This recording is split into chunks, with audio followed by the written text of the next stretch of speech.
a federal judge remarked at a recent hearing with James Comey that the last couple of hours of the grand jury proceedings have gone missing.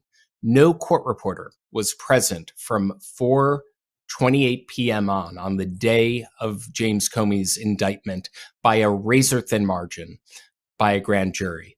I spoke about this with Michael Popak live from Alexandria, Virginia, in a recent episode of All Rise News and Legal AF. If you have a moment, take a moment to subscribe. Today, I'm speaking to a good friend, former federal prosecutor Mitchell Epner, who has been in grand jury rooms many times over the course of his career. He's a former sex trafficking prosecutor in the District of New Jersey and can shed light on how extraordinary that revelation from a federal court in Alexandria, Virginia is. Mitchell, great to see you. Thank you for joining.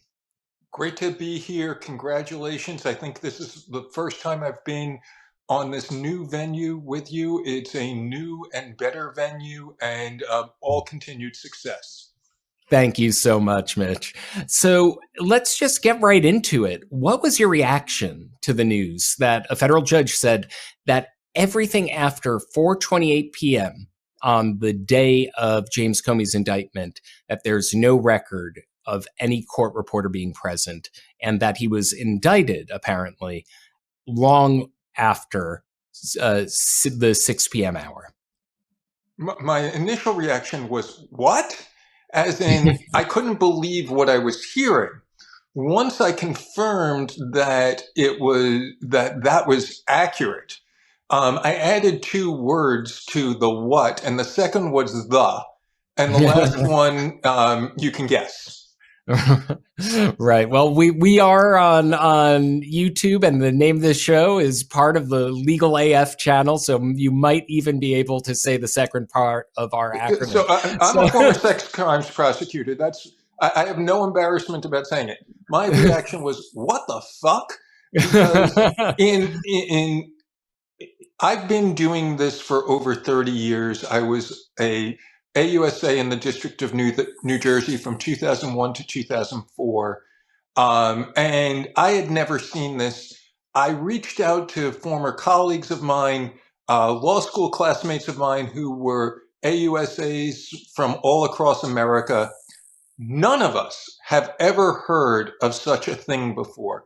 One of the most fundamental precepts of grand jury practice is that an AUSA, or in this case, the U.S. attorney, shall have no substantive comments or discussion with the grand jurors, except when it is on the record with the court reporters. I mean, this is prosecution 101, and part of the problem here is that Lindsay Halligan never attended the class.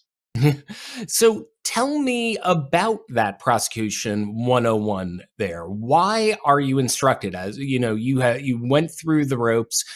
Why was it drilled into every prosecutor that the court reporter must be present, especially in a case of this magnitude?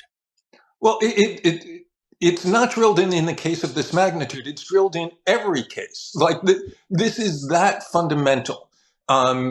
It is the equivalent of telling somebody that they should zip up their fly before they leave the bathroom. It's at that level of horror show. And the reason is that the grand jury is an ex parte experience. There is no opposing counsel there. There is no judge there. The only purpose for the grand jury is to put on the record the evidence that was presented to the grand jury, the legal instructions that were given to the grand jury, and the fact that the grand jurors returned a true bill. She failed. She did not do that.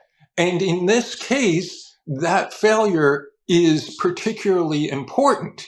It would be egregious in any case, but it's particularly important because the grand jurors no-billed one of the three counts that she sought. We have no idea what the grand jurors said to her, what she said to them during that intervening roughly 90 minutes that convinced them to at least return two of the three indictments. And that is absolute misconduct. If we had a functioning Office of Professional Responsibility at the Department of Justice, it would be seeking to remove Ms. Halligan from ever serving in federal service again. It is that fundamental. And I'm not meaning to besmirch the people who are career employees of the Office of Professional Responsibility at the DOJ. They're very good at what they do. But the Donald Trump Department of Justice has removed all rules.